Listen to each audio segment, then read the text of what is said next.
Okay, this is Michael from Blue Sky Bio. I'd like to thank everybody who is attending this webinar presentation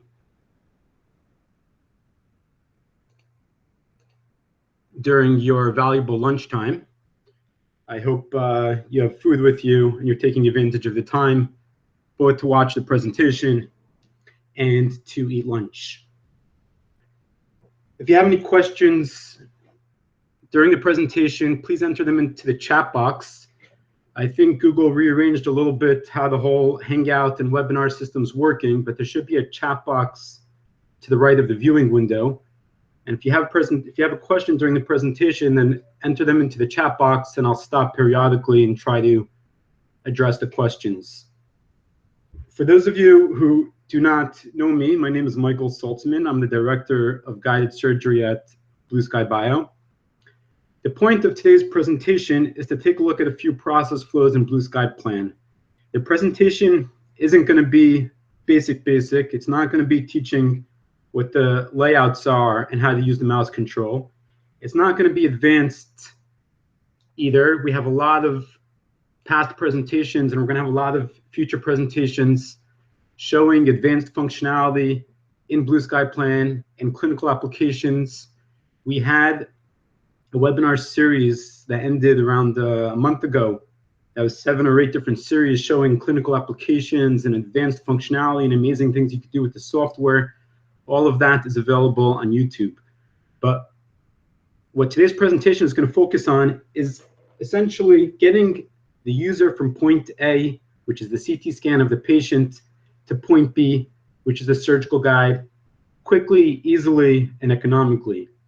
And to do so, we're going to review the process flow of the wizard, which is relatively new functionality in the software, the impression inversion, which is also relatively new functionality in the software, otherwise known as the Ferguson technique for Dr. Ferguson, who helped test and put the process flow and protocols together. And we're also going to take a look at custom surgical guides. If you're, for whatever reason, not using the Blue Sky Bio implants, how you can make a surgical guide for any guided system. The Blue Sky Plan software is robust enough that the settings could be changed and modified to be able to create surgical guides for all implant systems and all guided surgical kits. So before we get started, I put together a short timeline and history of guided surgery. It will help us understand how surgical guides developed, which will also help us understand the necessary components and the process flows in terms of creating a surgical guide. In the yellow, we see the early guides. And during that time period, I've been involved in guided surgery for around 12 years, most of the time with Blue Sky Bio. But in the early days, loading the DICOMs, that in and of itself was a process. It was expensive and slow, and often you had to send it out. And that could take days or weeks just to get your DICOMs into the software. The turnaround times on a surgical guide also could take weeks. Often the patients had to be scanned with fiducial markers in their mouth and a scan appliance. And if it wasn't scanned on the right angle, if the patient was turned a little bit and a marker was cut off, the patient had to be rescanned. The guides were expensive, and it was based on only the dual scan technique, which is scanning the patient and CT scanning the scan appliance and merging them somehow. And everything was a process, and everything was an expensive process that took time. I remember when the software became self-processing and the user was able to sit and load the DICOMs into the software by themselves, that was exciting. And that's kind of the early guides time period. Things advanced to guides 2.0, really when I see it as Blue Sky Bio coming out with the free software. It removed one of the main barriers to guided surgery, which is the financial commitment to buy the software. I could have added in here as well the direct cut drills, which also removed the second financial barrier of buying a complete guided surgical kit, because now you only had to buy a single drill for a case, which was and is revolutionary.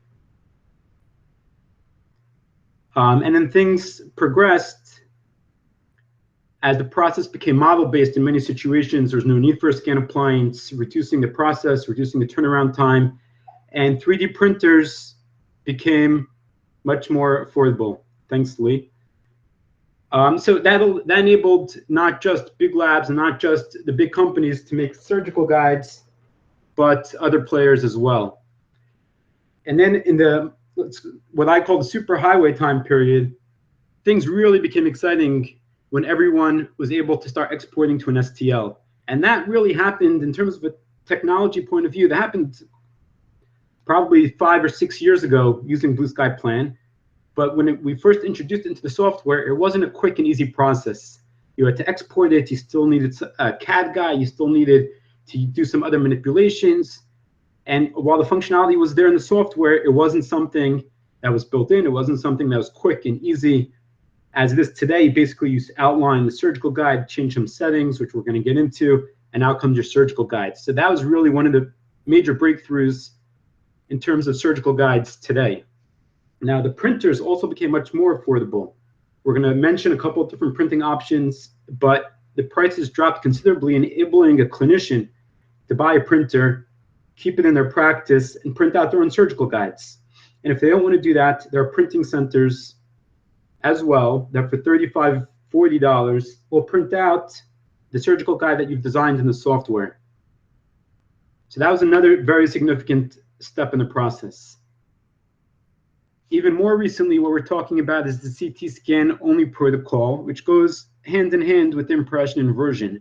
The fact that you can now design a surgical guide only based on CT scans. If you have a machine in your practice, that's all you need. You don't need to send it out to get a model scan. You could CT scan the model. You could even CT scan the impression without a model. The software will invert it, which we'll demonstrate in the software. And that's sufficient in order to create a surgical guide. And the wizard really holds the user's hand, takes them step by step through the process flow for the more straightforward cases, and reduces the learning curve in terms of getting started with the software.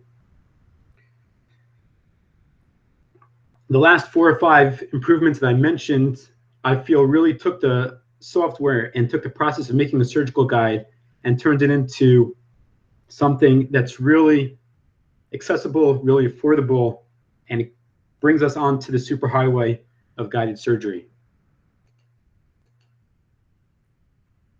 That brings us to guided surgery today, and it's important to know what guided surgery should be like today.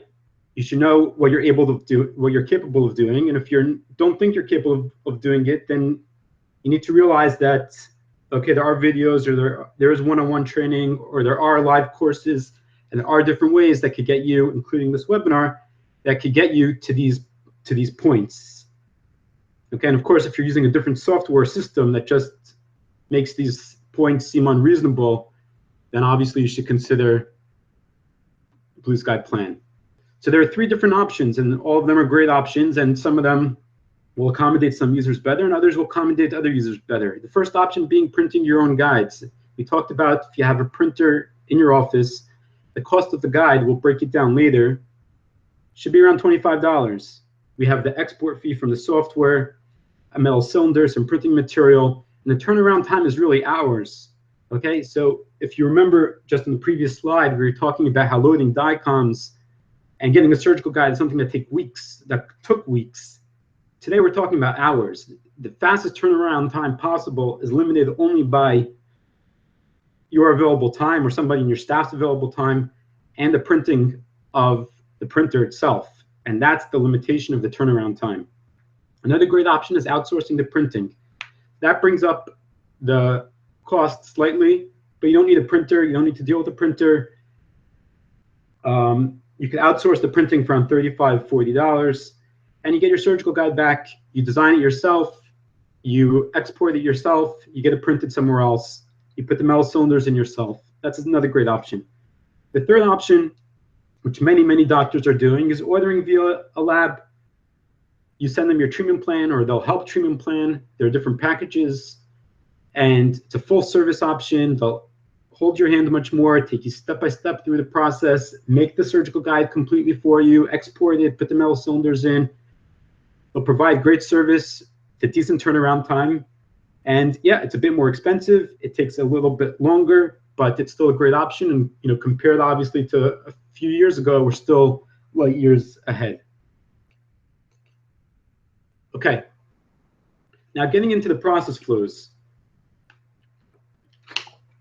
Any way you slice and dice the process of making a surgical guide, whether you're using a model, whether you're using an impression, if you're sending it out for printing yourself, there's three main components that I break the process down into. The first component is creating a treatment plan. No matter what you're doing, you need a treatment plan. You need a CT scan of the patient, you need to place the implants, you need a treatment plan. The second step is a defined scan. What does this mean? When you scan a patient using a CT scanner, two problems or two challenges arise. One is, what is the correct density threshold? Okay, a CT scanner works on a grayscale. It doesn't work on a black or white, that either a certain pixel or a certain element is there or not there. But according to the density threshold, as you raise the density threshold, you see less anatomy, and only the more dense anatomy is included. And as you play with the threshold, anatomy and the shape of it changes. So the first question is, what is exactly the correct density threshold? And the second question really is, what about scatter? If the patient has restorations or metal in their mouth, then the 3D view and possibly or less so the 2D views will be distorted. If you're making a surgical guide based on the 3D view that's distorted, and you also have the question of what's the correct density threshold, then you're liable to have a less accurate surgical guide. So you need a defined scan, something that doesn't have those two problems. And the defined scan could be a scan appliance, which doesn't have the metal and has less of a density threshold issue. It could be a model scan or an impression, both of which don't have those two issues. So that is a scan that is clearly defined. We know exactly where it is, where it isn't, what its shape is, and we take that scan and we align it to the CT scan of the patient. That's the third component, or step number 2. Step number 3 is, once we have the treatment planned and we have the merged scan, we make the surgical guide, we define the surgical guide. We take into consideration the length of the drills, the width of the holes, the positioning, and of course the fabrication of the surgical guide. Now it's important to keep these 3 steps in our mind, because that will put in order a lot of things that are discussed in general, we're going to discuss in the webinar presentation. Okay, everything is one of these 3 steps. Sometimes we'll use an impression, sometimes we might use a model scan, sometimes we'll align it one way or align it another way. But the bottom line is we're going through these 3 components to get us from the CT scan and to get us to the surgical guide.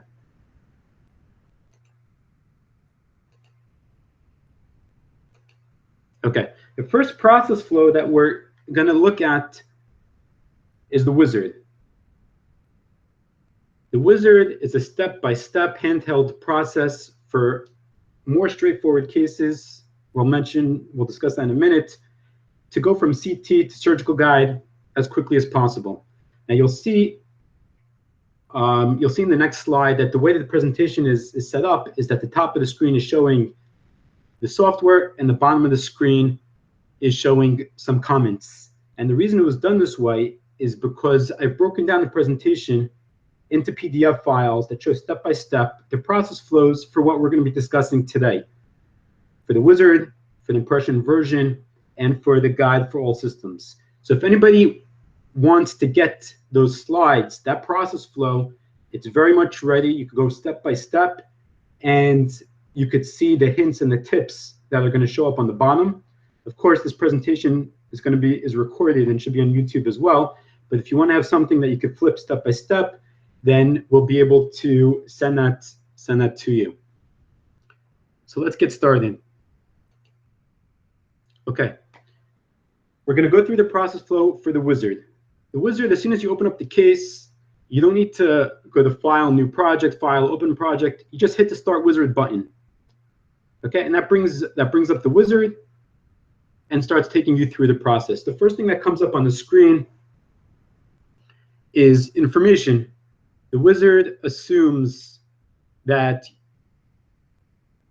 you're treatment planning 3 implants or less, you're using the Blue Sky Bio drills, and that you have a scan of the stone model. Currently, the way that the wizard is built, it's assuming a scan of the stone model. How come it doesn't assume a CT scan of an impression? And the answer simply is because we had to draw the line somewhere. We're always saying, oh, let's just develop this before we release it publicly. Let's just put this into the software. And we had to draw the line somewhere. So we had the impression and version in the software. We're going to take a look at it. But right now, the wizard is developed to the point of the assumption of a stone model. Or else we never have public builds. We'd always be waiting to put in the next great thing, which you're constantly working on. We had to draw the line. So as of today, the wizard assumes the assumption of stone model. In the future, probably in the next public build, it's going to work as well for a CT scan of an impression or a CT scan of a model. Okay, what you should not use the wizard for is high scatter cases. There's a good merge that works in the software, and it handles cases with some scatter, but high scatter cases really should have markers on them. And there are other webinar presentations that discuss that a bit more, the markers to help with the merge to make sure it's completely accurate merge. And that's not something that's handled by the wizard. And also edentulous or mostly edentulous cases are also not handled in the wizard as well. So we're talking about still the vast majority of cases, which are 3 implant cases or less. We're talking about Blue Sky Bio drill cases, since we have all the numbers and everything pre-programmed into the software. And we're talking about not high scatter cases.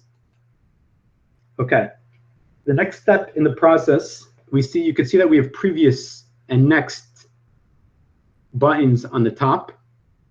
So we click the next button to go from step to step. And the step in the wizard that we're up to is importing the patient's CT scan. Something that a lot of people miss are those shortcut buttons on top that allow you to navigate quickly to particular locations on your computer. What's shown on the screen is the library of your computer. You could go and navigate yourself to the location. And of course, the shortcut buttons help tremendously. We've made the import process as versatile as possible, meaning that the software will load compressed DICOMs, will load uncompressed DICOMs, will load a zipped folder. Even if you have DICOMs on your computer, without even opening the software, you could double-click the DICOMs. Once the software is installed, you could double-click the DICOMs, it will launch the software and start the importation process. And the software will also search a CD or subfolders. So if you navigate it to a CD or you navigate it to a DVD or a particular folder, it will search and find any CT scans available and present them to you. So we go ahead and click on Next, and we get to the point of defining the field of view. Any of the margins of those yellow margins or borders can be dragged inward to define the relevant field of view.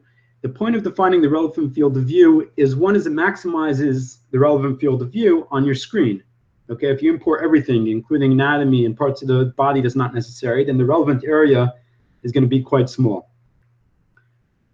Second reason is if you're processing and using the full set of DICOMs, even when it's not necessary, then you're just taxing your computer and slowing things down unnecessarily. Okay, the blue circles going around the different windows allows you to adjust the orientation of the patient. That's important also. I mentioned that if the patient was oriented incorrectly, it used to be a situation you might have to rescan the patient. Here, all you got to do is you rotate the patient and you realign their DICOMs. It's a very quick and easy process. The last comment I want to make about this view is it's important to scan the patient with their mouth open, even if it's ever so slightly. And we'll see that a bit later. But once the jaws are separated a bit, then with the click of a button, you can really isolate one jaw and remove the other jaw. If the patient is clenching their teeth or their mouth is closed, then with the lack of that separation, the software can't isolate the jaw as effectively. Okay, we've loaded the patient's DICOMs. that we loaded the patient's CT scan. Let's take a look, first of all, at this window. We mentioned that there's the next and previous that takes us step by step through the process. To the left of the previous button are undo and redo buttons. All the way to the right on the video YouTube play button look is essentially that. Every step has its own tutorial video. So if you're not sure what to do on a step or how to manipulate the software, you press the play button, it opens up in a browser. You can watch the 2-minute video on marking the nerve, for example, and then you go on with the process. That's built in as well. Now, the top middle has the name of the step. Besides telling you what step you're on, it's if you click the step, it will restart it.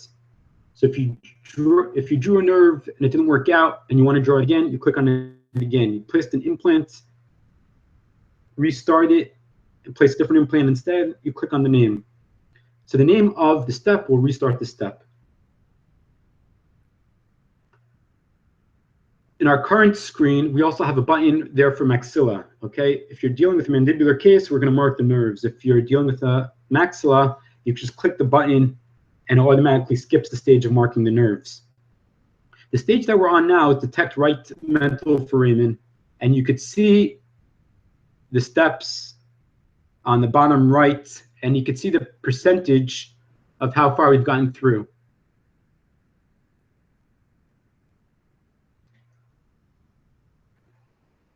Okay, I'll respond to a question that just came in a little while. So to detect the nerve, we've made it really as simple as possible. All you need to do is to click a single click on the entrance to the mental foramen. The software detects the nerve and it's drawn automatically. Now this is functionality that I feel like was overshadowed by other great functionality that came out, but this is great functionality. A single click nerve detection is something that's definitely mentionable. What I've also pointed to on the screen is that third button to the right of the 3D view. That will change, or that will open different volume rendering options. So you could see the screen that we're looking at now shows the bone in a different rendering than in the previous screen. So for demonstration purposes here, I changed the rendering, but there are a lot of different renderings, different colors, different settings that you could take advantage of. We've detected one nerve, we've clicked the next button, the patient's rotated automatically and oriented to detect the second nerve. We single click one more time and the second nerve is drawn automatically. The next step that we're doing is importing that second scan that we talked about, the one that's rigid, the one that's not changing, the one that's set. Okay, so far we've imported the patient, we've drawn the nerves, and now we're importing that second scan, that stage number 2 or component number 2 that we talked about at the beginning of the presentation. So we navigate to the model on our computer and we select it.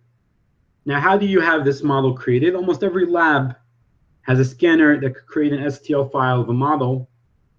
And if for whatever reason your lab doesn't, we have a service that's listed on our website that will scan the model at the beginning of the process and print out the surgical guide at the end of the process for what we've mentioned, the $35, $40. So that's Barry. A lot of you are familiar with him from DG3D Works, and he could provide that service.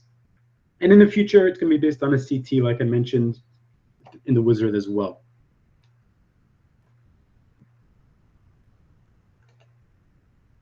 Now, how do you go ahead and do the merge? How do you align the set scan to the patient scan? This technique that we see in front of us is called matching teeth. And the reason this is a good technique, one of the many reasons this is a good technique, is number one, you're aligning a model which doesn't have scatter to a 2D view, which either doesn't have scatter or has very limited scatter. So that helps drastically with the merge. Another reason that this merge technique is a good technique is because you're not marking points, you're marking teeth. You don't have to be exact and precise as to the exact cusp or the exact nuance of the tooth, you go ahead and you mark. I recommend marking every other tooth on both scans. The order of the marking does not matter. You could do one and one. You could do all of them on one scan and all of them on the other scan. You could do one scan first and then the other. But you go ahead and you mark the points. When you want to mark a point, you click Shift, you hold Shift, you left click, and you mark the point. Okay, so you can imagine we're going to see it also. That marking the teeth goes tuck, tuck, tuck, tuck, and the points are marked. It's not an exact process. Reverse, it shouldn't be an exact process. We have another process flow called points, which is very, very exact, and that's for more complicated or very complicated merges. This is marking teeth, and it works the best when you're just marking the teeth and not marking a particular cusp or a particular location on the tooth. The merge, you marked your points, you press the next button, you have it merged. It's important to check the alignment in at least 3 views, or the 3 views that I recommend. The 3D view, obviously, visually, you should see that they overlap. You could spin the model around, you could spin the patient around and see that they overlap. Next is the bottom left view, is your cross-sectional view. And you want to see there that the outline, the yellow outline of the model, is wrapped very tightly around the tooth. And you want to check the areas where there are teeth, because that's the area where the outline of the model should be exact around the tooth. And the third view that I think you should check that's very useful is the axial view. That's the second one from the left on the bottom.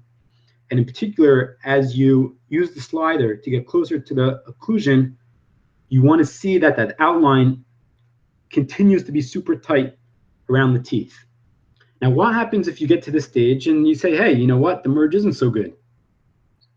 You hit the previous button. You go back to the previous step where you marked the dots. The same dots that you marked are still there. And probably all that you need to do is mark a few more teeth. If it's a scatter case and it's a problematic, mark a few more teeth and go ahead, do the mark, press the next button. And that, in the vast majority of cases, will fix any problems that there needs to be. In an extreme situation, or you could hit the red X, cancel out of the wizard, and use the points technique or a different technique. But the vast majority of cases, if there is a problem in the merge, hit the previous button, add a few more dots, hit the next button to come back to this step, confirm that everything's okay, and you're good to go.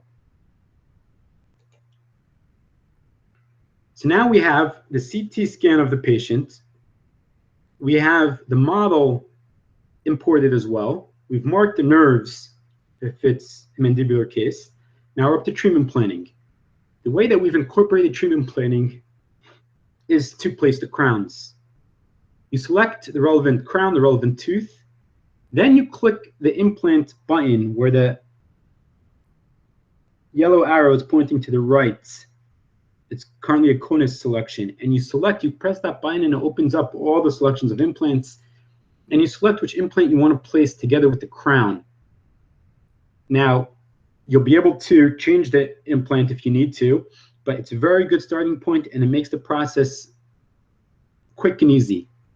Now to the left, you also have an option of small, medium, and large, and that's for the crown. You can also modify that later, but the starting point, you want to place the crown in small, medium, or large. So you make the relevant selections, and if you're planning more than one tooth, you can multi-select the crowns. You hold down the shift, you select several of them.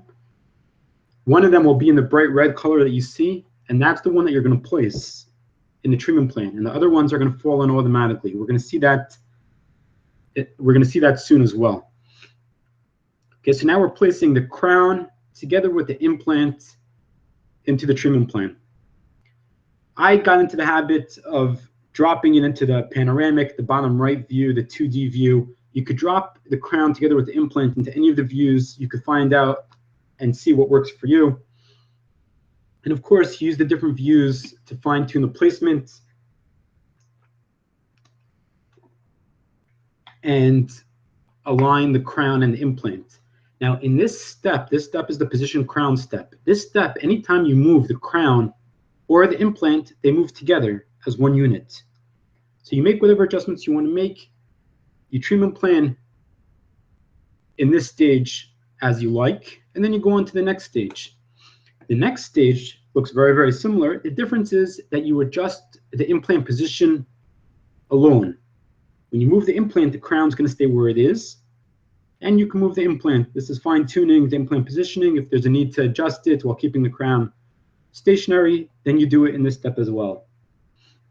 Go ahead and click on Next.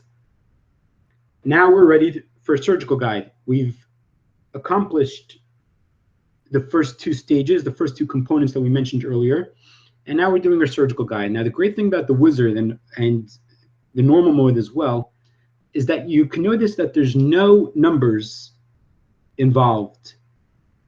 And this is the advantage of using the Blue Sky Bio drill and parts when going through the process. Like I mentioned earlier, and I'll reiterate it, we're going to demonstrate how to make surgical guides for all guided surgical kits.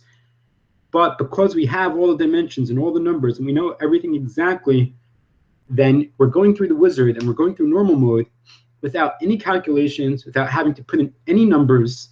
Everything is done automatically by the software based on the implant that you chose and the implant that you positioned. And the software, the Wizard's going to tell us, it's going to create a report, which parts are necessary, what your drilling depth is, and everything else. The way to draw the curve, you're going to draw a curve that outlines the area on which you want the surgical guide to sit. You hold down the Shift key and drag with your left mouse button in order to outline the relevant area.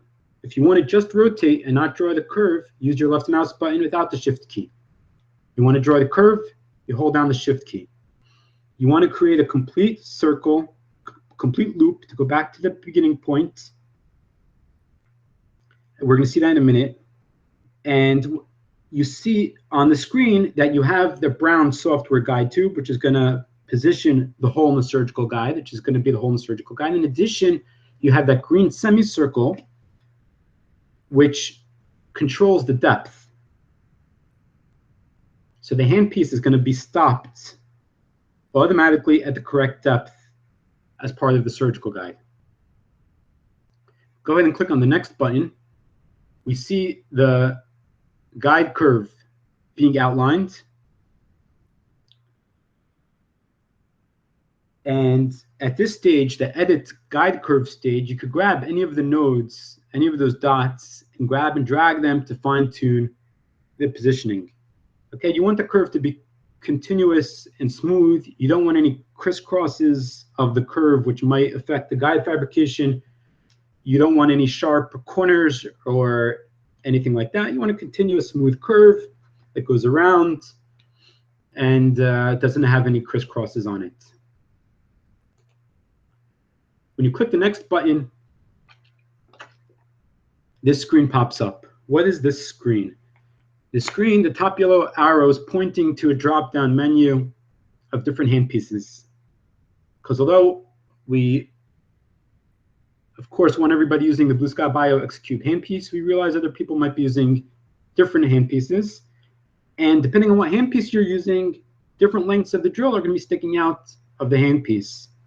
And in order to continue the process without the user having to do calculations or putting any numbers in, all the user has to do is select the correct handpiece from the drop-down menu, and the software will calculate the relevant calculations to make sure the surgical guide is created such that the drill in the handpiece will stop at the correct depth. So you select the relevant handpiece, and you click the Save button. There are two checkboxes here. One of them is don't show this message again for this case.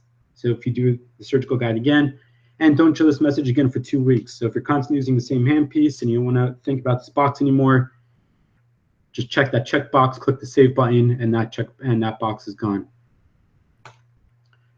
We click Next, and really, kind of magically, the surgical guide appears. And you could see the surgical guide, how perfectly and exactly it fits onto that software guide tube and that built-in drill stop. Obviously, that's the most essential components in creating an accurate surgical guide. And you see how the overlap is perfect and precise.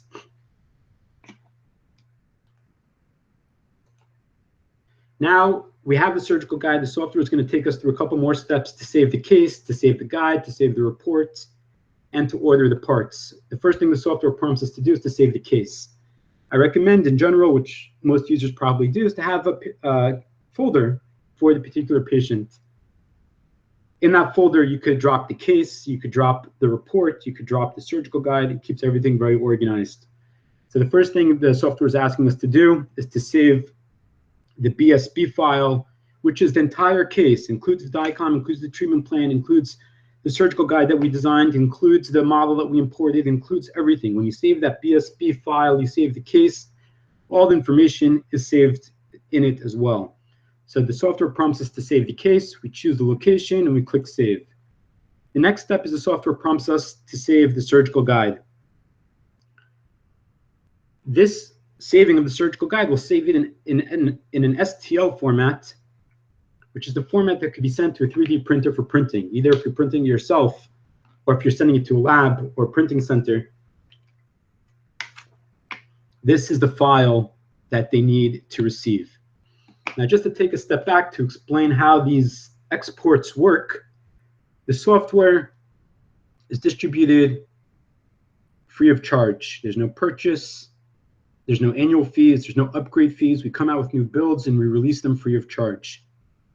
Now, when it comes to surgical guide fabrication, instead of paying whatever fees and waiting the time and paying the money for the surgical guide, we give everyone the ability to make their own surgical guides or to export their own files, their own STL files. So this is a paid component to the software, and the cost varies between $12 a case and $21 a case. If you buy more exports at a time, then it's cheaper per case. And if you buy a smaller package of, let's say, 6 exports, then it's around $20 a case. And the exports can be purchased from within the software via PayPal or credit card. You go to File, Purchase STL Exports. And if you start the wizard, it will prompt you automatically when you get to a certain stage, if you don't have exports, to get exports. And every case that you use uses an export, and it counts down automatically for you. If you need to redo a surgical guide for the same case, no worries. It's still only one export. If you want to export the mandible or anything else from the case to have that printed as well, it's still one export. So it's considered one export per case. Again, the fee varies from $12 to $21 and can be purchased directly from within the software by going to File, Purchase STL Exports, and that's done either via PayPal or credit card.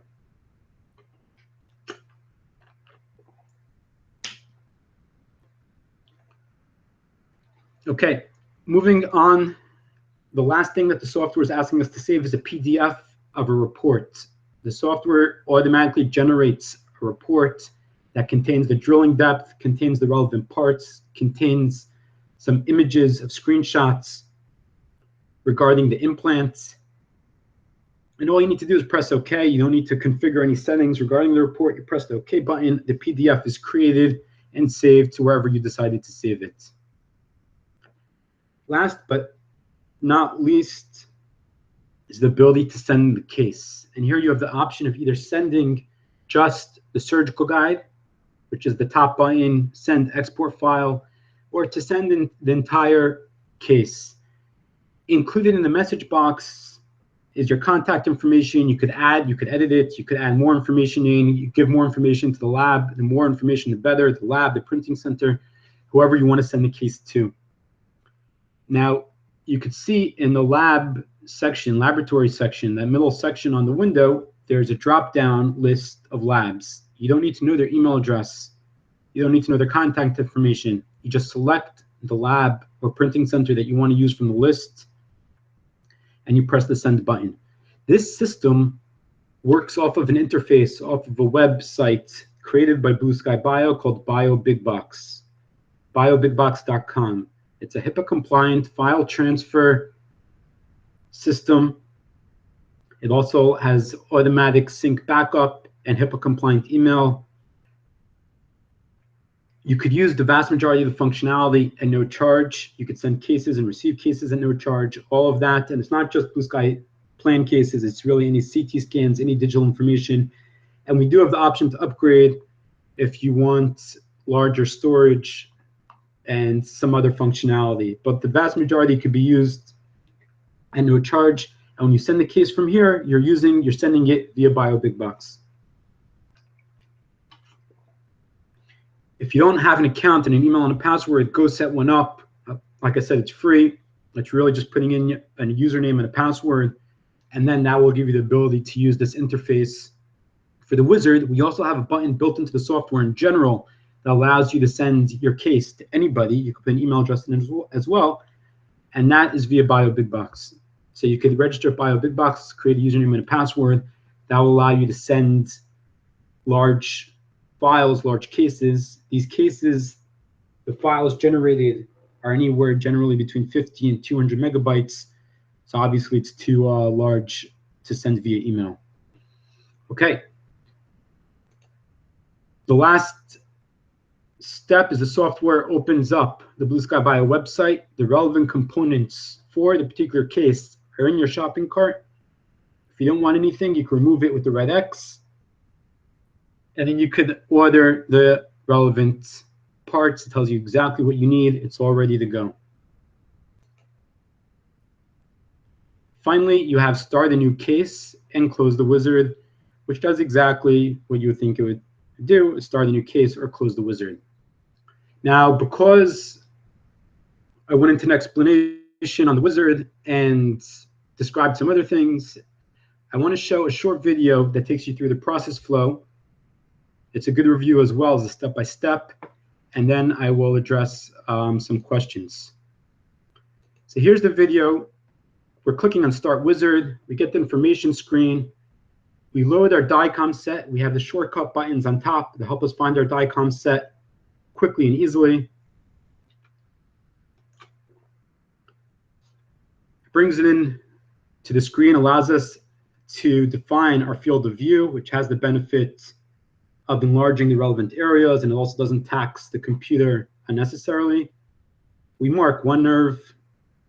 The software detects it automatically. Press next. The patient orientation changes automatically. We click the second nerve. That's marked as well. Now we import that rigid scan, the set scan, that deals with the two problems we mentioned earlier, one of scatter, two of the density threshold question. We go ahead and we perform the merge. We're matching the teeth. We're marking the teeth and not exact points. It doesn't matter the order, which scan we do first. It doesn't matter. To mark the point, you hold down the Shift key and you left click. You go ahead and press next.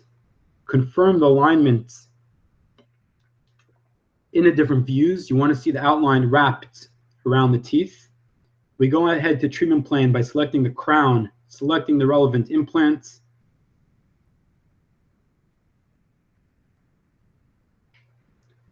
I like dropping it into that panoramic 2D view. We go ahead and make any modifications. And remember the changes that happen in this stage. Oh, here, this demonstrates how you choose a new implant and a new crown. You click on the name of the step and it restarts it. Okay, so here we're placing again a different size implant. We can move the position. Remember that you're moving the implant and the crown together. Any adjustments that you make will move both of them together. You're also able to change the width and the height of the crown by grabbing those nodes and dragging to change the height and the width of the crown. We check the treatment plan and how everything looks in the different views. We go on to the next button. Here I'm intentionally over dragging the implant to show how it's moving without the crown. This is the stage where you're just moving the crown without, just moving the implant without the crown. Here we're already on to the, we noticed that the positioning wasn't perfect. Hit the back button, adjusting the positioning, checking it out, lower the density threshold, checking out the crown alignment.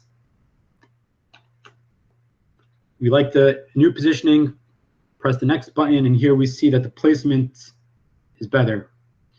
We're going and drawing the curve.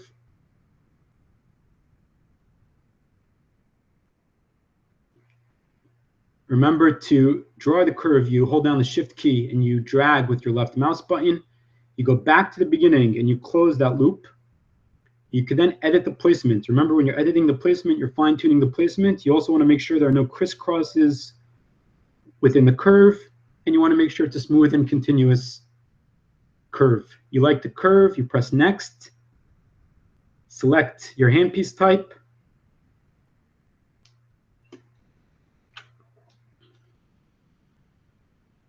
and the surgical guide has been created.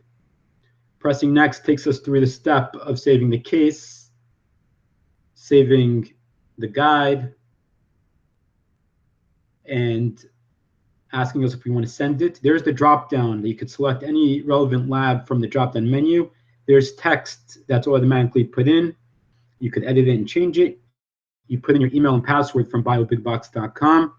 The bottom left shows you the process of the send that's happening behind the scenes via BioBigBox, but you could go ahead and continue using the software.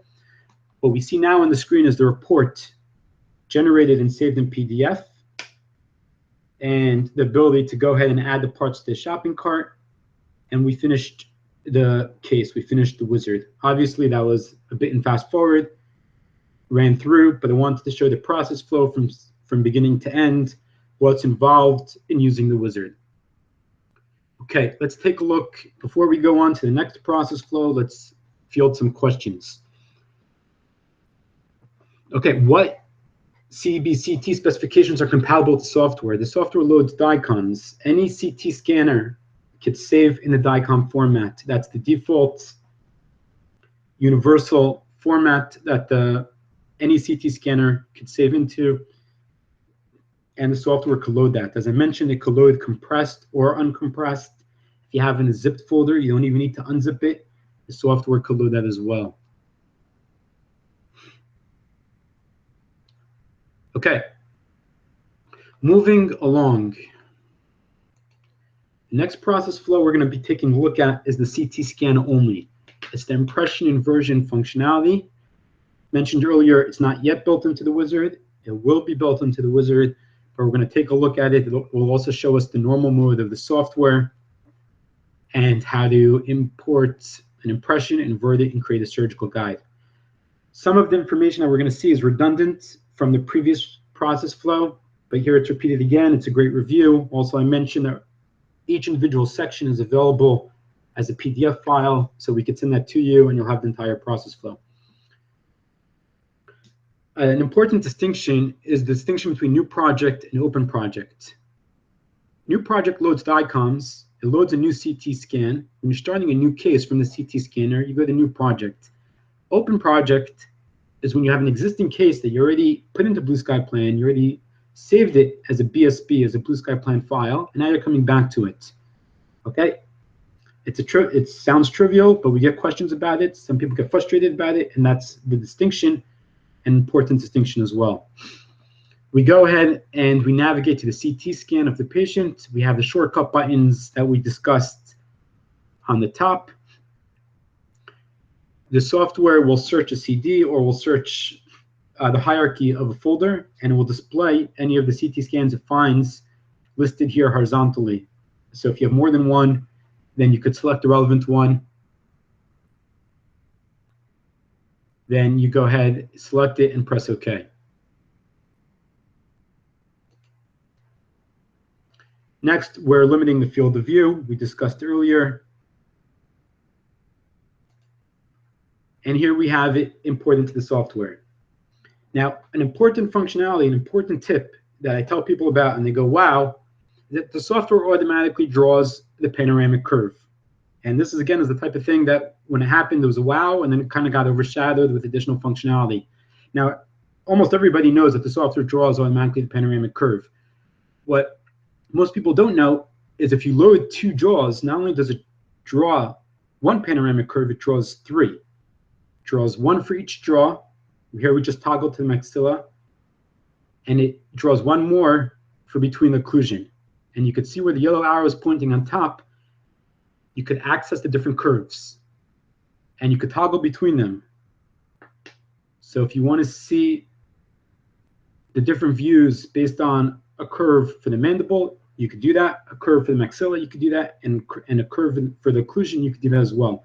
And if you fine-tune any of the positioning of the curve by grabbing those squares in the axial top-middle view, the software will remember it. And then if you toggle to a different curve and come back to it, it will be as you adjusted it previously. Next, once you have it imported, two important suggestions is one, the density threshold, the slider under the 3D view, which if it's a scatter case, if you lower the density threshold a bit, and it will take away some of that scatter. And another important element is the isolate button. We mentioned that the patient should be CT scanned with their mouth open, even ever so slightly, because if you hit the isolate button and you click on the anatomy that you want to keep, then the anatomy that's not touching it will disappear in a second. Okay, so you can see in the 3D view that the mandible has disappeared. All it was is a click on the isolate button, a click on the maxilla, and the mandible's gone. So that's great for the next step of doing the merge, of treatment planning. It's a great functionality that that exists. And there is more advanced functionality in the software where you could duplicate the DICOMs or duplicate the 3D view and then cut out the maxilla in one, cut out the mandible in the other, toggle each one on and off.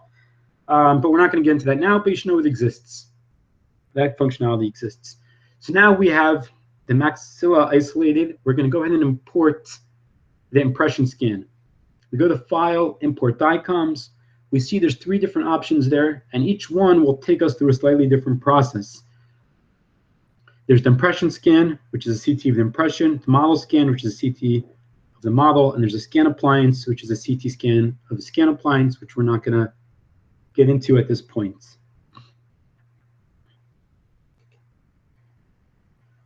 Once we click the import impression, we now navigate to the CT scan of the impression. We define the field of view. And now we have an impression in front of us in CT scan format. Now, it's still a CT scan, which means you could still play with the density threshold. You could still move that slider underneath. So you want to adjust the slider. You want to make sure that there are no holes in the impression. Now, this is important primarily and first and foremost when you're creating the impression. You want to put in enough material so that the teeth are completely surrounded without any holes. If there are holes, then the inversion is going to be problematic. So number one, you want to make sure you're using enough impression material. Number two, if still for whatever reason there are very slight holes, you lower the density threshold slightly to close the holes. And you want to get to the situation that we have on the screen where you see a good impression. You go ahead and click on the next button. Before we do that, what impression material should be used? Dr. Corey Glenn recommends, or he uses, last I checked with him, the Genie VPS regular, and he finds that it's a good solution and accurate. Another thing is, we mentioned this previously, that if it's a high scatter case, you want to put these markers onto the case. The process flow is going to be slightly different, one that we're not discussing now, but just know, if you think that it might be a very high scatter case with a lot of restorations, go ahead and put these markers on, because that could save you. You'll do a slightly different import process, but you'll know that you'll have a perfect merge. You could see we have it available on our website, a box of 110. You could keep it handy, and if you encounter a patient and you're scared that it might result in too much scatter, stick 5, 6, 7 of these on the impression tray, and that will guarantee a quality merge. Okay, back to the process of the software. We click the next button and we got to the next screen. It looks kind of like the previous one, but an important difference. We're no longer looking at the impression in CT format, DICOM format. It's now converted to a model, an STL model in the software, which means that the density threshold can no longer be adjusted, but this is the next step in terms of inverting it. So in the previous step, you should make sure that you've lowered and adjusted the density as necessary. You press the next button, and the software converts it into a surface, into an object, into an STL file. You now have draw limiting curve. Similar to how you would draw a surgical guide curve using the same shift and left drag, you go ahead and you draw a surrounding curve. Now, it's important that you include a bit more rather than a bit less. You want to include too much rather than too little. You want to push the curve around the edges. We actually encountered a situation, a case that was posted on the Facebook group, which I'll mention later on, where some of the teeth were cut off, and I actually was about to sit down with the development team to figure out why that happened, and one of the users on the Facebook group said, no, it's because the curve isn't pushed out far enough, and indeed, when we went back and we pushed the curve out farther, then everything worked out perfectly. Okay, so after you draw the curve, you're able to edit the curve. Again, fine-tune the placement by grabbing the relevant nodes and dragging them. You want to remove any crisscrosses. And then you click next, and what do you have? You have your inverted impression. Okay, so we just created a model out of a CT scan of an impression. That is pretty cool. Now we could use this to create the surgical guide. This screen should look familiar. This is our alignment screen. So we have our model that we created from the impression. Now we need to align it to the CT scan of the patient. And we go ahead and mark dots on the teeth to go ahead and match them up. We could confirm the alignment. And we now have the model in the software. We could see in the surfaces panel that we have two new surfaces. We had just the patient CT. Now we have the impression scan, and we have the inverted scan, and we could toggle either of them on and off. We could see them, and we could use them.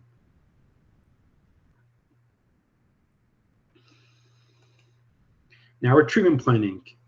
Okay, so it's the similar elements and components and stages as the wizard, the same 3 components and stages that we outlined at the beginning. Okay, the treatment plan, the fixed rigid scan, and then the surgical guide, but we're doing it in a slightly different way. Here, again, I recommend treatment planning by going with the crowns together with the implants. You have the yellow arrow pointing upwards on an angle that points to the add crown button. You could just as easily click the button 2 over to the left, which is add implant, and treatment plan just based on implants.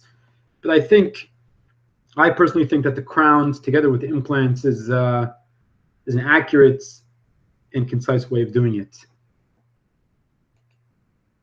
And here we multi-selected several different teeth, and we dropped them in. We drop them into the case. We fine-tune the placement of each one of them. Here again, I mentioned this is just demonstrating the different renderings available in the 3D view. The third button from the top to the right of the 3D view will open that. Just different ways of viewing the 3D scan, just so you know it exists. And now we're up to the stage of fabricating our surgical guide. We have on the screen visible the brown software guide tubes. We have the green semicircles on top of it, which is going to control our handpiece and our depth. And a couple of nuances that we're going to go into more later is that if there's an overlap or conflict between the software guide tube and an adjacent tooth, or an overlap between software guide tubes, in most situations, it's not a problem. As long as the internal diameter of the software guide tube, as long as the inner circle of the software guide tube does not have interference, then the software, when fabricating the surgical guide, will accommodate and create the surgical guide properly. It will remove any part of the surgical guide that's conflicting with teeth. If it's an overlapping software guide tube, then it will share that adjacent wall, the common wall, with both of them, and it's not a problem. The only thing you need to be cautious of is that the internal circle of the brown software guide tubes don't have interference or conflict. Okay, if they do, then either you can modify the placement a little bit, or you could use a different drill, or there are different solutions for that. The software guide tubes can be toggled on and off by the checkbox, the third column in the implant list. The first column is for the implants. The second column is for the abutments. The third column is for the software guide tube. A less known bit of information is that if you click on the image on the top of the column, then it will turn all of them on and off at the same time.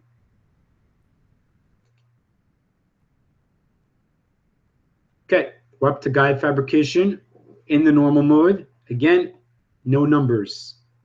Everything is predetermined by the software.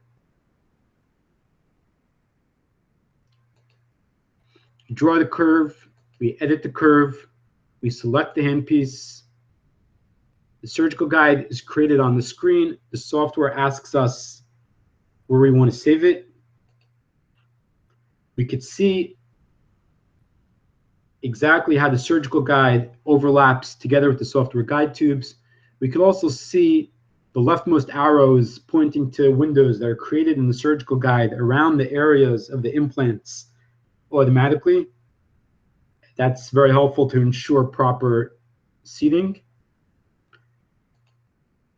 And here we see the surgical guide on the CT scan of the patient. The surgical guide now exists in the surfaces of the software. We could toggle it on and off, and we could see it. Another capability that exists in the guide panel, which is also less used, less known about, but is a great feature, is that you can emboss text directly onto the surgical guide. If you want to put the patient's name, make sure it doesn't get mixed up, you could type the text in the box, and then you orient the surgical guide behind it. If you zoom in more on the surgical guide, then the text will appear smaller. And if you zoom out and make the surgical guide smaller, then the text will appear larger. So it's based on how you orient the surgical guide behind the text. And when you have it set up, you click Apply Label, and we see the surgical guide with the text embossed onto it. And of course, it gets printed as part of the surgical guide. Export button will export the surgical guide.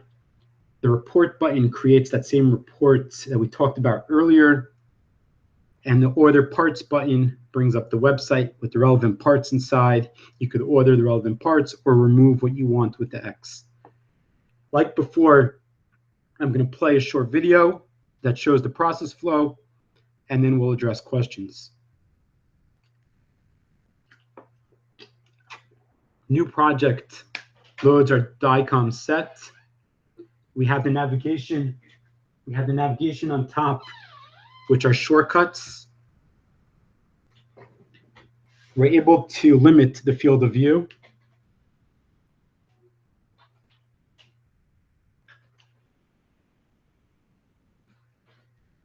We're able to toggle between our different curves that are in the software. We could change the density threshold.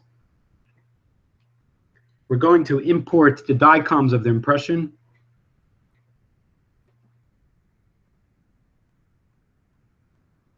We limit the field of view for the impression scan.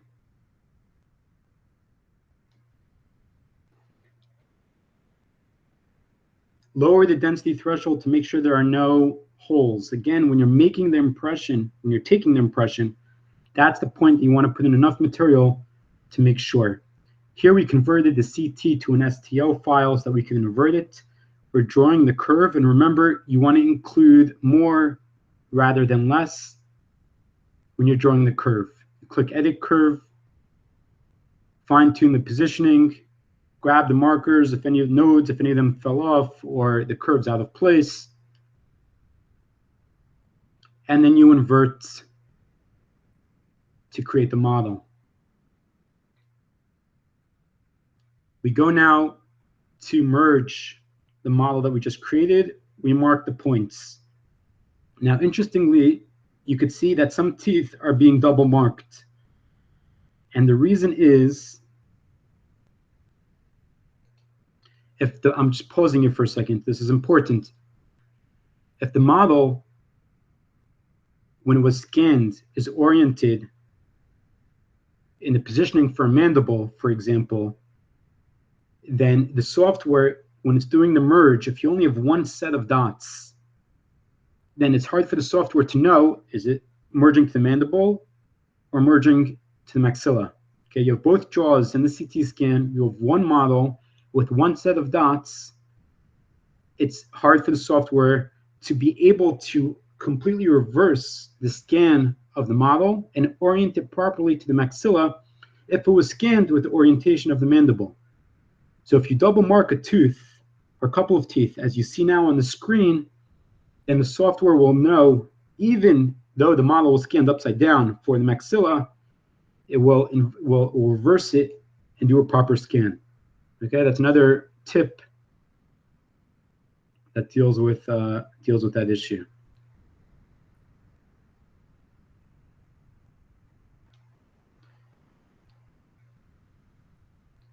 We have the merge. We confirm the merge in the cross sections and in the axial view.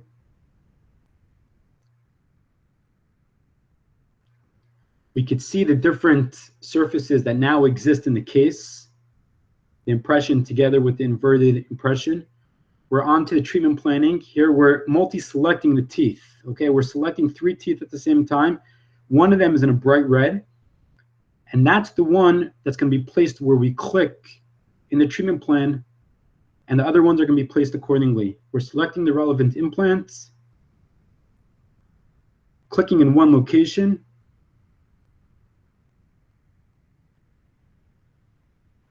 and the implants together with the crowns are dropped. We're fine-tuning the placement, going through the different implants and crowns.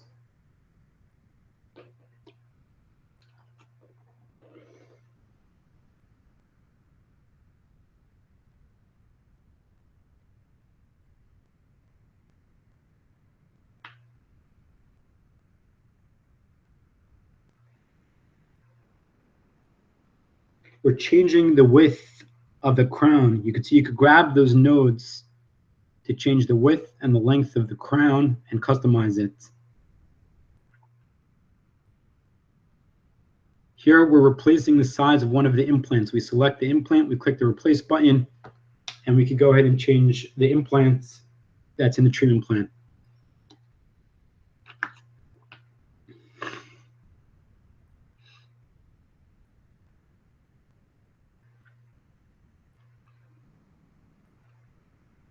We're going on to get ready for guide fabrication. We've turned off the CT scan of the patient.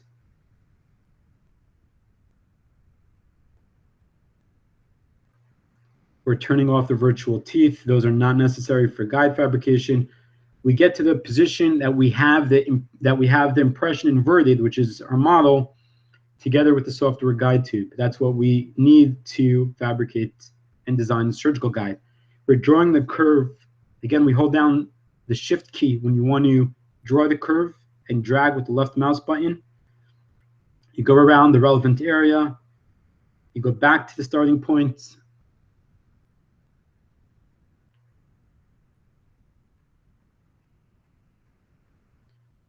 You straighten out any crisscrosses, any sharp points. You want a smooth and continuous curve.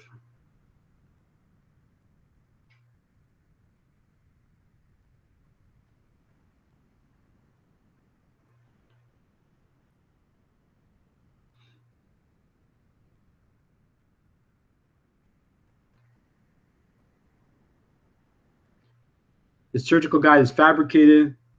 We could see how the positioning and the seating is the same as the software guide tubes.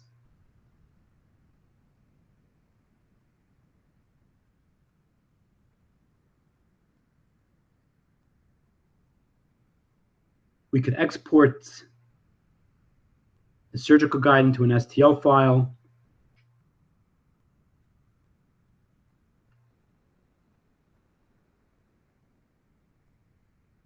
Save the report into PDF format.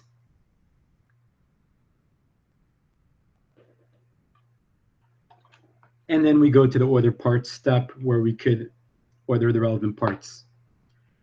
Next, that upload button that we have first prompts us to save the case and then gives us the ability to send the case.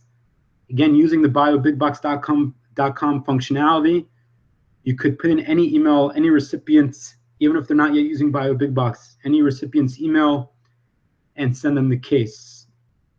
Whether it's a lab, whether it's an associate, you put in their email address, and it will send the case.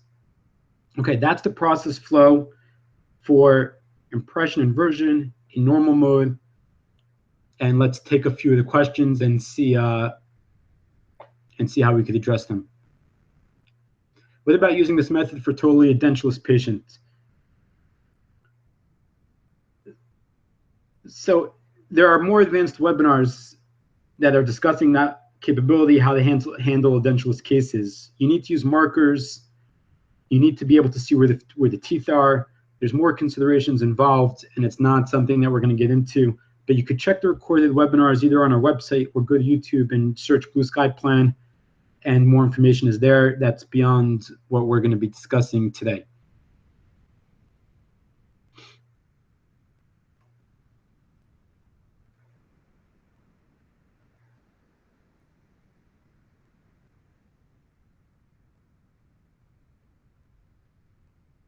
Okay, regarding the accuracy of this technique, that's a good question. So this technique has already been used on hundreds or thousands of cases.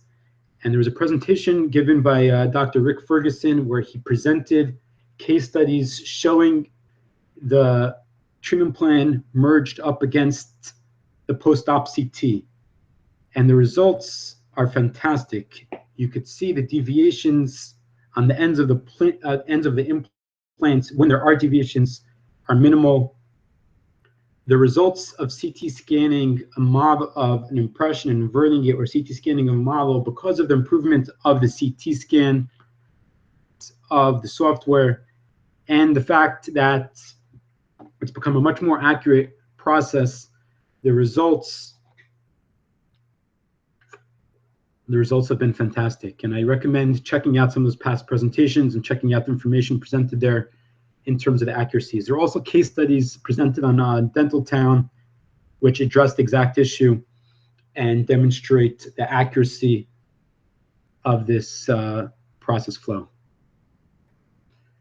Okay, we're going to go into the last third of this presentation, which is going to discuss the advanced mode in the software, guide fabrication for any guided surgical kit. The process flows that we mentioned until now with the wizard and the normal mode demonstrated how to create a surgical guide if you're using the Blue Sky Bio drills. And now we're going to show the process if you're using any guided surgical kit, what needs to be modified, what numbers need to be changed, and how to go ahead about and determine that. First, we're going to discuss the software guide tubes, because it's important to understand what the software guide tube is in order to be able to know how to change it and modify it. Okay, what are software guide tubes? There's multiple choice, and of course, the answer is all of the above. The surgical guide tube is going to be the future holes of the surgical guide. The software guide tube is going to be converted, is going to be translated into the openings of the surgical guides, and we saw some examples of that already in the presentation. They're also the indicators of the width, height, angle of the surgical guide holes. Now, the width and the height are going to be the settings that we're going to be changing in the software. They're the future housings for the metal cylinders. Okay, in the surgical guide, in the software guide tube are going to be the metal cylinders. Now, this sounds obvious, but when you're adjusting the settings for the software guide tubes, you have to remember that the settings need to be in line with the item going into it. If the metal cylinder is going into it and has a certain adder diameter, then the software guide tube needs to be slightly larger than that number so it fits in. It's the drill flight path.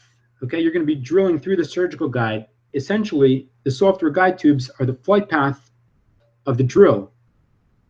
Where it's going, what angle it's going, how deep it's going, it's the flight path of the drill. So the software guide tubes are all of that together, they are what they are, the software guide tubes, but it's important as they're going to be determining all of these elements in the surgical guide. Okay, let's discuss some terms and concepts. When you're in advanced mode, then in the implant list, you see that bottom section. The bottom section is an additional section that shows up in the advanced mode and has different settings there: the guide hole diameter, the height, and the offset. The guide hole diameter is the inner diameter of the software guide tube. You could see the arrows in the middle of the screen showing exactly what the guide hole diameter is. And like we just mentioned, that guide hole diameter needs to be larger, usually by 1/10 of a millimeter, than the metal cylinder that's going to be going inside of it. So it's important to understand that. Next is the height. When we say height, what's the height? The height is the height of the software guide tube. How do we determine the height of the software guide tube? The height of the software guide tube should be the height of the metal cylinder without the lip of the metal cylinder. The lip is going to be above the surgical guide. It's not going to be going into the software guide tube, not into the surgical guide. So we want to make the height of the software guide tube the height of the metal cylinder without the lip. Now this is important because you want to make sure that the metal cylinder isn't going to have any interference with the patient's anatomy. And you can check that by checking if the inside of the software guide tube has any interference. We mentioned earlier that the outside of the software guide tube could bump into adjacent teeth or to another software guide tube. That's not a problem. But you want to make sure that inside, which is essentially going to be the exact location of the metal cylinder, is not conflicting with any anatomy. Okay, because if it does, you're going to have a problem with the metal cylinder, essentially a problem seating the surgical guide properly. So the height, the setting in the software for the height is the height of the software guide tube, which is the height of the metal cylinder without the lip. The offset setting is the height of the top of the implant to the top of the software guide tube. Another way of saying it is the top of the implant to the top of the printed surgical guide. Okay, that's the offset measurement. The drill depth measurement is essentially the length that the drill needs to go from the top of the surgical guide to the bottom of the implant. It's that purple long arrow that's running all the way from the bottom of the implant through past the software guide tube, past the lip of a key. If you're using a key or a handle, if the system you're using has a key, has a lip around the key or the handle, then that is going to add height as well, and the lip of the metal cylinder. Okay, so this is important because the drilling depth is the implant plus the offset. The offset is the blue arrow, plus the lip of the key, if there is one, plus the lip of the metal cylinder. That is your drilling depth. Okay, so it's important. We're still talking about terms and concepts. It's important to understand those terms and concepts. Now we're going to look at some advanced mathematics, which is a joke. It's not advanced mathematics. It's some basic calculations. You need to know what metal cylinders are you using, because that is what's going into the software guide tube, and that is going to determine the width of the hole of the software guide tube. And what are the drill lengths? Now, Blue Sky Bio has a lot of this information for other guided surgical systems as well, so you can contact us, or if you're ordering from a dental lab, then a lot of dental labs have information as well, and they could fabricate surgical guides for all implant systems with the correct settings. You tell them which guided surgical kit you're going to be using, and they'll create a surgical guide with the correct settings inside of it. Now, let's look at how this would come about in the software. The guide hole diameter, we mentioned, should be slightly larger than the metal cylinder by around 1/10 of a millimeter. The height should match the height of the metal cylinder, not including the lip, and the offset is from the top of the implant to the top of the software guide tube. Example, if you're dealing with a master cylinder, it has a diameter of 5.11, meaning that the keys are going to be going into the master cylinder to change the hole size for the different drills. So the metal cylinder, the master cylinder that's going to be in the surgical guide, has a diameter of 5.1. If you know that number, great. If not, then you check the key and you add 1/10 of a millimeter to it, and that's the metal cylinder you want to be using. The drill lengths for our example are 17 millimeters, 21 millimeters, 24, and 28. So we have a list on our website of around 60 different metal cylinders of different sizes. Once you know what the master cylinder width you're looking for is, you go onto our website and you look for the metal cylinder of the correct size. And yes, we have a lot of this information already. You could contact us or you could work with a lab also. So in our situation, our example, we find tube 61-51-6L. And we could see it states for us what the inner diameter, outer diameter, height, and lip are of that metal cylinder. And you could see the part number isn't random, but you could see that the part number corresponds to the dimensions. The first number is the outer diameter of the metal cylinder. The second number is the inner diameter of the metal cylinder. The third number is the height. And if there's an L, it means the metal cylinder has a lip.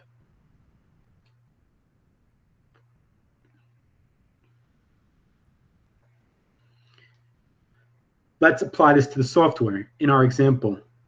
The guide hole, the metal cylinder has an outer diameter of 6.1. So the software guide hole diameter is 1/10 of a millimeter larger. So we enter 6.2. In our example, the height is 6 millimeters. It has a 1 millimeter lip. And it should actually be the height in the software here should be 5 and not 4. This is a mistake in the presentation, which I need to update, because this metal cylinder has a height of 6 millimeters. So in the software, we enter 5. We take away the 1 millimeter for the lip, and we enter 5. The offset, we set to 9 millimeters. The height and the offset. Okay, and our example of the offset, if we're using a 10 millimeter implant and the offset, this is our advanced mathematics here. 10 millimeter implant with a 9 millimeter offset adds up to 19, right? If we're using a metal cylinder that has a lip, then it adds up to 20. If we want to make sure that it bottoms out, then we could change the offset to 10 millimeters. Or if the key that's being used has a 1 millimeter lip, then it bottoms out at 21 millimeters automatically. But the offset is the number that we change in order to make sure the drill reaches the correct depth and bottoms out at the correct location. Okay, so again, if we're using a 21 millimeter drill and a 10 millimeter implant, we have 10 millimeter implant plus the 9 millimeter offset plus the 1 millimeter lip for the key and the 1 millimeter lip for the metal cylinder, and our 21 millimeter drill will bottom out. Okay, in the software, we switch to advanced mode. We update the settings in the software. Now, when we update the settings in the software, we're updating it for a particular implant. So theoretically, or not so theoretically, we can change the settings on a per implant basis. Okay, and depending on the guide surgical kit, you might need to do that because it might require different keys or different metal cylinders. But if you make the adjustment for one implant and then you want to copy the settings to all the other implants or to some of them, you check the check boxes of the software guide tubes that you want to copy it to in the top, and then you press copy tube settings to all tubes, and then the measurements and the settings that you put into the software will be copied to the other implants and software guide tubes as well. When we switch to the guide panel in advanced mode, we have some additional options here as well. First thing you want to do is you want to make sure that you're creating the surgical guide off of the correct surface. That drop-down list will show you the different surfaces that you have in the software. And you want to make sure that you have the correct one selected when designing your surgical guide. Lock implants and virtual teeth. That's always a good idea. The difference between the normal mode and the advanced mode, we're looking at the advanced now. The normal mode takes the settings that are most commonly used and makes them as the defaults. So you don't have to go through the process of the different selections in advanced. Of course, if you want to change those settings, then you switch to advanced mode and you change the settings. But even in advanced mode, for example, these checkboxes, if you like a certain way of creating a surgical guide, you don't need to change it on a case-by-case basis. You check and uncheck what you want, and then it's set for your cases. Let's just go back a second. So you could lock the implants in the virtual teeth. You could use the automatic brush. The automatic brush is what created the windows automatically around the osteotomy locations. The automatic brush, you could see the brush diameter right underneath it. The automatic brush reduces the surgical guide around the area of the osteotomy within the diameter defined. So it makes sure there's enough clearance for the handpiece to access the osteotomy, and it's a great way of creating the windows to ensure proper cement around the osteotomy as well.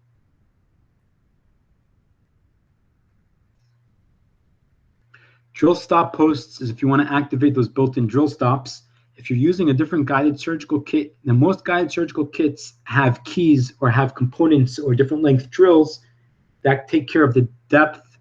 And we just presented how you could fine-tune the offset length in order to accommodate it. So for most guided surgical kits, I would say there's no reason to activate the drill stop posts, the built-in drill stops. Create scan appliance guide. It's for a different process flow when you're using the dual scan technique and you're creating a surgical guide based on scan appliance, not what we're discussing now.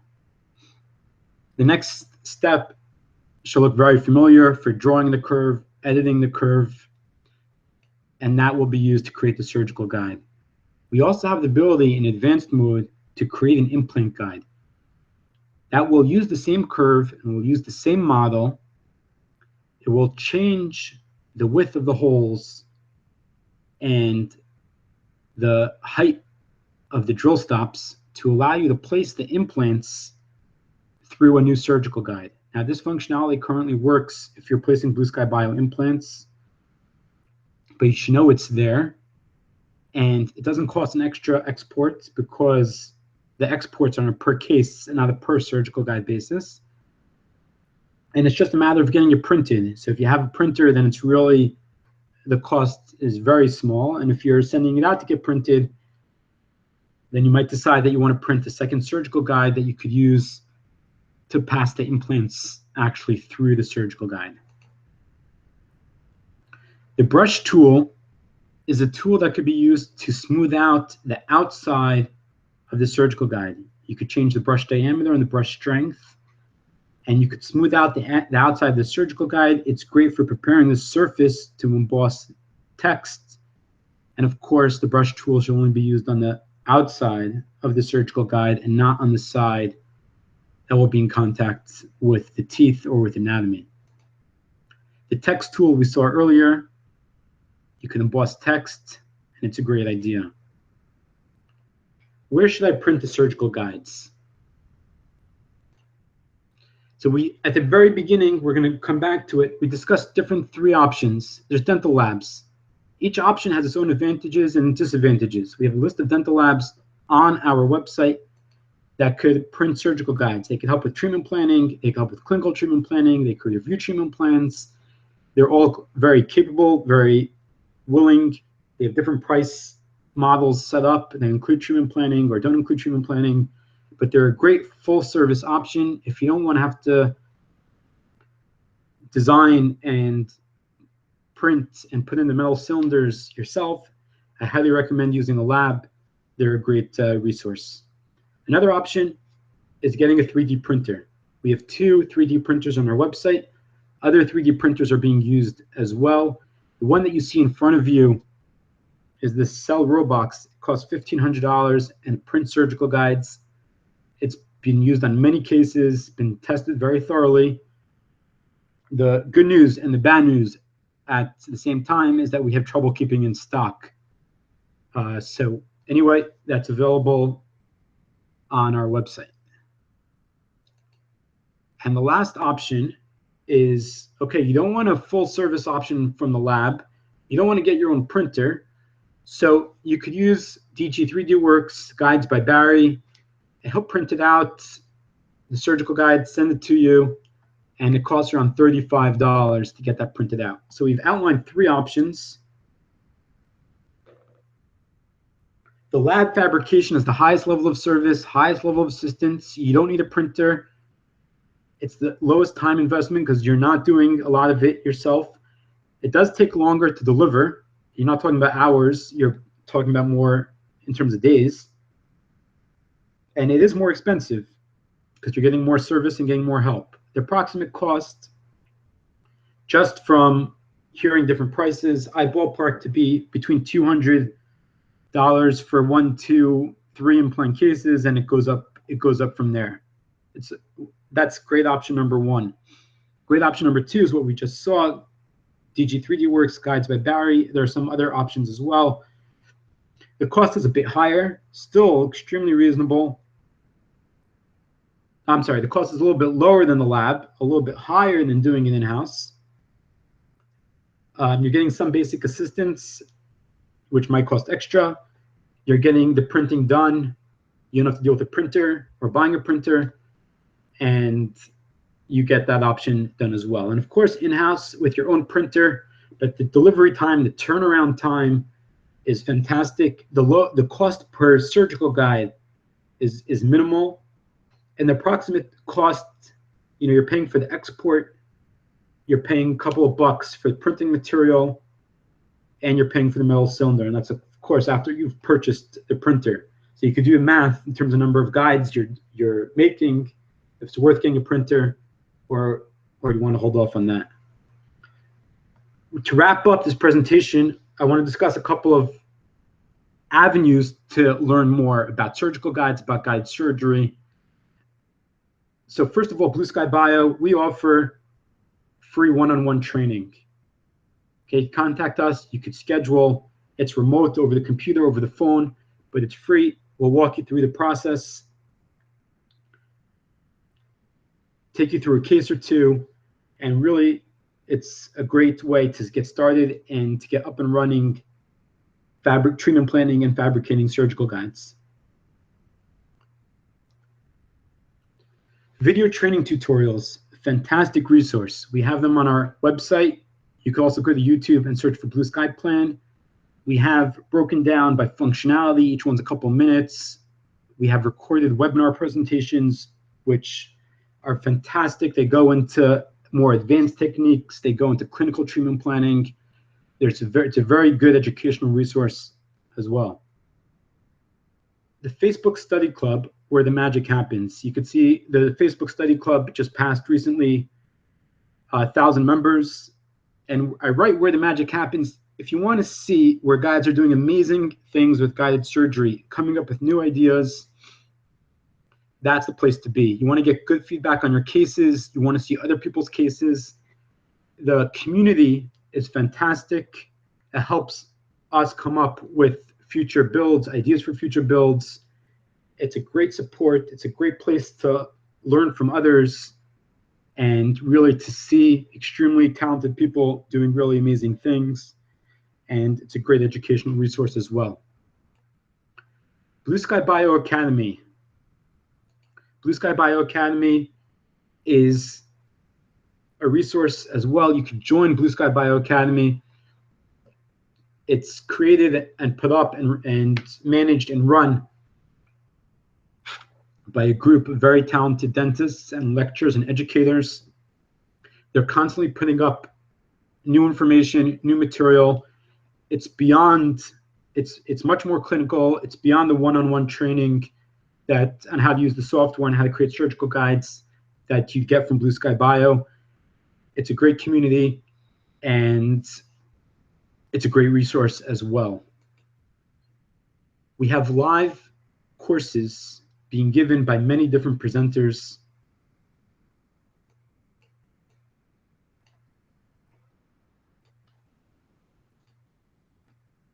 Okay, there we go. There are live courses being given by many different presenters, fantastic courses. There's probably nothing that will replace a live course. Many of them are hands-on courses, of course, treatment planning, of course, surgical guide fabrication, of course, case reviews, getting you up and running. There's probably nothing that replaces a live course. We have information listed on upcoming live courses on our website. Some of the presenters giving different various courses are listed here on the slide. A word of caution is do not do too much too fast. It's easy to get excited, exciting stuff. Wow, surgical guides, I can make them myself.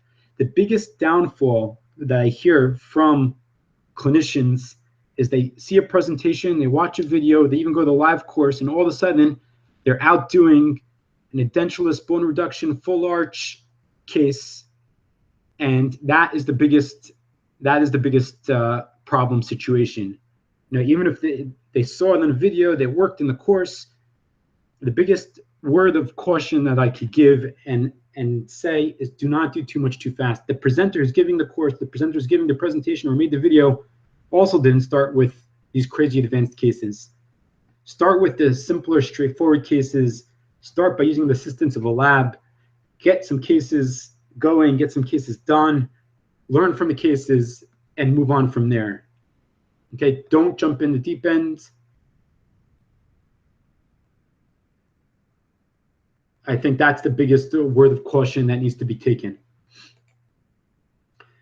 Finally, to go back to the previous slide, you can contact Blue Sky Bio, plan at Blue Sky Bio. Any questions regarding the software, questions regarding our parts, questions regarding surgical guides, treatment planning, all that could be directed to plan@blueskybio.com. Just a couple technical things regarding the webinar. Please make sure to enter your contact details into the webinar attendance form. There's a link for that form at the beginning of the chat box, at the beginning of the comment section where people are putting in their comments. There's a link to that webinar attendance form. If you can't see it, can't find it, email us at plan@blueskybio.com. Send us your details, and if we're missing anything, we'll let you know. There should be a recording of this presentation live on YouTube within an hour or so, and that really wraps up today's presentation. Oh, and I mentioned earlier, this presentation is being chopped up into different three process flows, the three process flows that we saw. You could get the process flow in PDF format. It's the step-by-step screens that we saw earlier with the comments and notes on the bottom. Valuable resource. So you can email us at plan@blueskybio.com and we'll send that to you. That pretty much wraps up today's presentation. I hope your lunch was enjoyable. Thank you very much for attending. And feel free to contact us with any questions. Enjoy the rest of your day.